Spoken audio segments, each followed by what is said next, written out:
Hey everyone, my name is Karthik and today I'm going to discuss about the implementation of encapsulation in Java. So I have divided this explanation into 5 parts where first we discuss about what encapsulation is, and then we discuss about private access modifiers, and we also talk about getters and setters which we use to implement encapsulation, and we also talk about what encapsulation offers to us, which is data handling, and finally we understand how we implement encapsulation in Java through an example. The introduction. Encapsulation is one of the 4 pillars of object-oriented programming principles. It is a programming paradigm that is offered through object-oriented programming in Java. Why we use encapsulation is it promotes data security, hiding the data, maintaining the code easily, and it also enables us flexibility in the code. It involves bundling data or attributes and methods that operate on the data in a single unit or a class. As the name suggests, encapsulation, it encapsulates the data and the methods that operate in a single operation on the particular data in a single unit itself or a single class.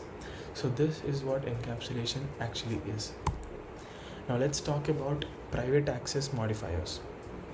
In Java, encapsulation is primarily achieved through access modifiers, particularly the private modifier. We know what access modifiers in Java are. There is private access modifier, protected access modifier, public, and there is also a default access modifier. So these are the different types of access modifiers that are available in Java, which enable us different accessibility levels of a variable or a method. So to implement encapsulation in a Java program, we use private access modifiers. The private access modifier restricts the access to a class members from outside the class itself. This ensures that the internal states of the objects is hidden and can only be accessed through a defined methods. This implementation, this feature describes about the data security, data handling, and data hiding. That is primarily the objective of encapsulation. It ensures that the internal states of object is hidden and it can only be accessed through some specific defined methods. This can be achieved through private access modifiers, which we use to implement encapsulation. So we have discussed about a few methods that we use to access these private variables in a Java program to implement encapsulation. These few methods are known as getters and setters. Getters are accessor methods. These methods are the methods that we use to get the values of these get the values that are defined by a private access modifiers. And setters, as the name suggests, they are the mutator methods. They set the values of a particular variable. These getters and setters are used to provide controlled access to the private fields of a class.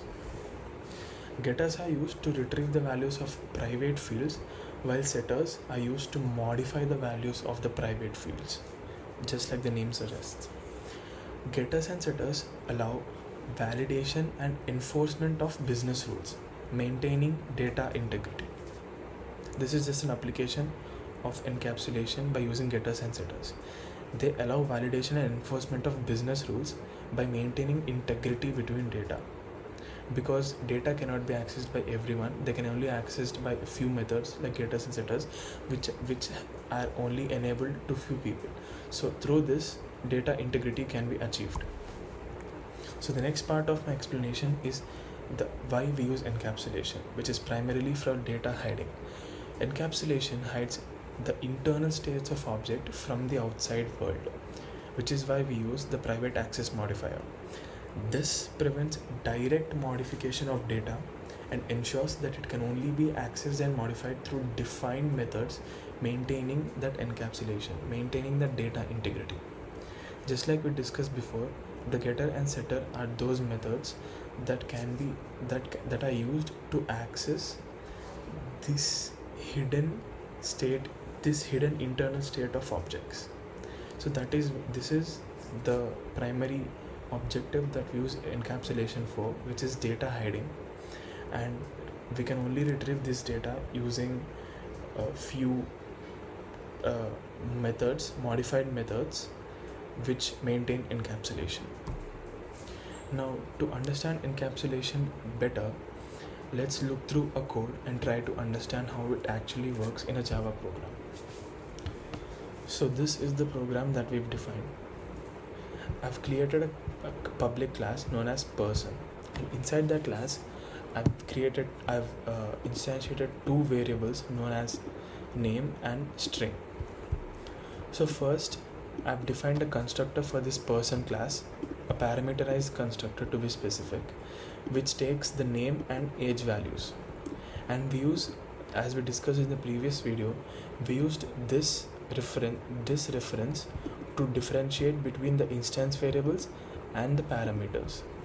Now, after defining this constructor, since we are trying to implement encapsulation, we've also defined a few getter and setter methods, which we use to access these private values, because they cannot be directly accessed. We need to use some modified methods, some specific methods that we use to access these hidden values.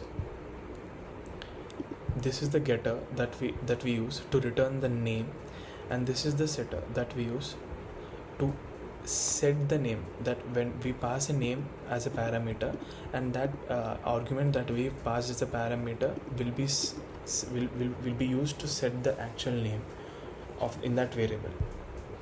So this is the getter for name, and this is the getter for age, which returns the name and age respectively, and this is the setter for name, and this is the setter for age. Okay, yeah, and the age cannot be 0. So in that, we've implemented a small condition where if age is less than 0, it prints an error known as invalid age, because age cannot be less than 0. So if only age is only 0 or greater than 0, it will only then set the age. And then I've defined the main class, in which I've created a new person object, and I've asked the user to. Have you noticed that here we aren't using any scanner classes, because we cannot directly modify or directly access these private variables, because we're trying to implement encapsulation. We've created a few modified separate methods that we use to get and set the values of these variables. So here we are not directly accessing, we are not directly writing values. Here we are using get name and set name. Here we have passed as parameters by using this person constructor, and these values are automatically have been set by using this constructor. Now we use the get name and get age getters to get the values, but we haven't implemented set name yet. So here we are trying to implement the set name and set age to implement the new name and new age values. Not directly, we are using set name and set age, we are using setter methods, and then we are again using these getter methods to see the to see the changes that we have modified. Now let's run this code. So see, this is the original name John, and this is the updated, which we updated using setters. So that is it about encapsulation. Thank you.